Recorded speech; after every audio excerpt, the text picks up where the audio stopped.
our first one up is our midpoint formula. So you're using that 0 plus 4 divided by 2. 0 plus negative 2 divided by 2. 0 plus 4 is 4 divided by 2 is 2. 0 plus negative 2 is negative 2 divided by 2 is negative 1. Our next one up, you guys have 3 plus negative 7 divided by 2. Negative 5 plus negative 1 divided by 2.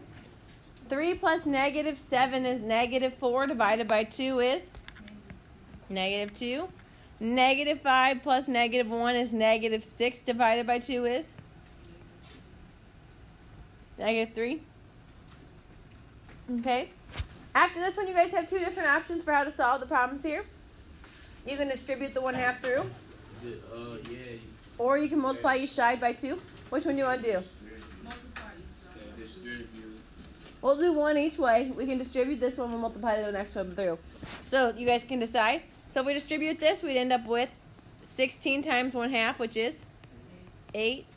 1/2 times y, which would be 1/2 y. We're going to subtract over our 8. When you subtract over 8, what do you get? 17. Equals 1/2 times y. Multiply each side by 2. Y equals 34.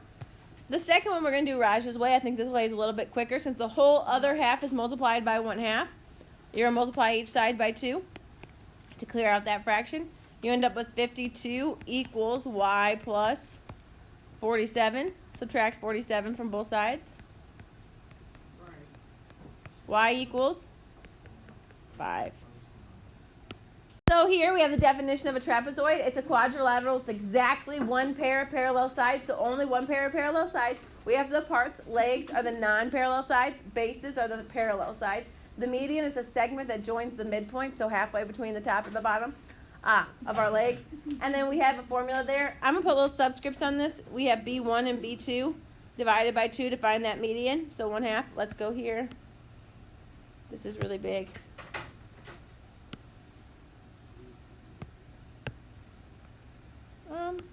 So we added B1 and B2 there, and the median is parallel to the bases. Okay, so we are talking about isosceles trapezoids. This is a specific type of trapezoid. It has congruent legs. The lower base angles are congruent. The upper base angles are congruent. The diagonals are congruent. Either the lower base angles is going to be supplementary to either of the upper base angles. So on your guys' flow chart, you have trapezoids. They have one pair of parallel sides. Same side interior angles are supplementary. Isosceles trapezoids have the characteristics of let's try again. Number 1, lower base angles are congruent, upper base angles are congruent, diagonals are congruent, and then either upper base angle is going to be supplementary to either lower base angle. Okay, so what is our bases here? So our bases are the ones that are parallel to each other. So we know our bases are going to be the LM and the PN. Our legs are the ones that are not parallel, conjoining the bases. So that's LP and MN. We have two pairs of base angles. Our first base angles are angle L and angle M. And the second pair of base angles is going to be angle P and angle N. Okay, they're down here and up here. Our next one we see is the median. That's what's going to be bisecting the sides of the legs, and that's going to be our QR. Okay, so this one is WX a leg or a base? It's a leg. Okay, is TX a leg or a base? Base. So we're going to go here. Angle U we know is 78. What's the measure of angle 1? How do I find that? 102. How'd you get it? How'd you get it? You're right. How do you know? Because I used where it said the 1. I added them. So we know that the same side interior are going to be 180. So we're going to subtract 78, which gives us 102. Same thing over here, same side interior. So 180 minus the 132. It's 48, thank you. Just do a penny at me. Okay, so here we have a triangle. what do you guys remember, or how do we go about finding these angles? I'll say it that way. How do we go about finding these two angles? So you take 180, you just subtract 42. And what did you get when you subtracted that? 138. You're going to divide that by 2, which will give you what he told us, 69 degrees. So we know that these angles are congruent. That's why we had to divide it by 2, so we get 69. And then we want to know what the other side is. So what is this side going to be? 5. And so the way she knew that was sides opposite of congruent angles are congruent. Okay, so here, what do we know about the base angles in isosceles trapezoid? So base angles are congruent. So we know angle 3 has to be 70 degrees, but we know angle 1 and angle 70 or angle D are going to have to be supplementary. So we define angle 1, we do 180 minus 70, which gives me 110. Okay? We know that upper base angles are congruent, so angle 2 has to be 110. The only other part here to pay attention to is what's happening here with 4 and 5. It's the median here. It makes this a parallel cut through your trapezoid, which is in itself forming new trapezoids. So these two are going to have to be supplementary. So if this one's 110, what's this one have to be? 70. And over here, these two are now on the same side. This one is 70, so this one has to be, so since they're supplementary, this one had to be 110.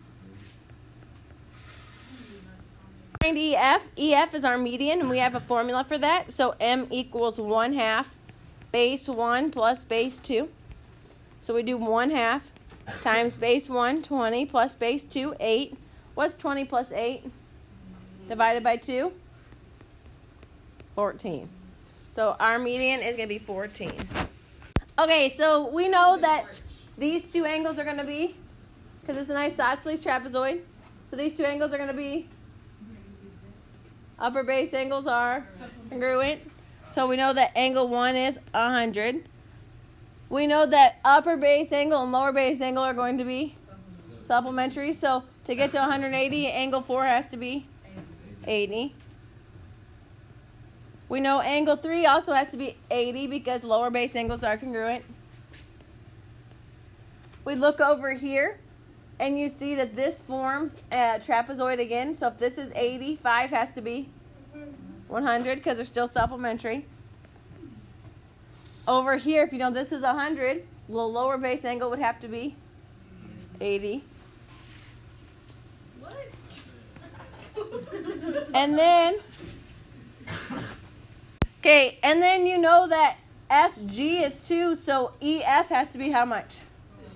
2, because that's the median bisects it, divides it in 2. Okay, and then we have FM. How much is FM? 11. It's given in the problem. And then your last part here is to find EK. That's base 1. So you guys are going to have to rearrange our equation. M equals 1/2 B1 plus B2. We're going to substitute in what we know. M is 11. 1/2. Base 1, we don't know what it is. That's our top part, what we're looking for. And then base 2 is 14. So to get rid of that fraction, I'm going to multiply top and bottom by, not top and bottom, both sides by 2. We end up with 22 equals B1 plus 14. Subtract over 14. B equals 8. So EK equals 8.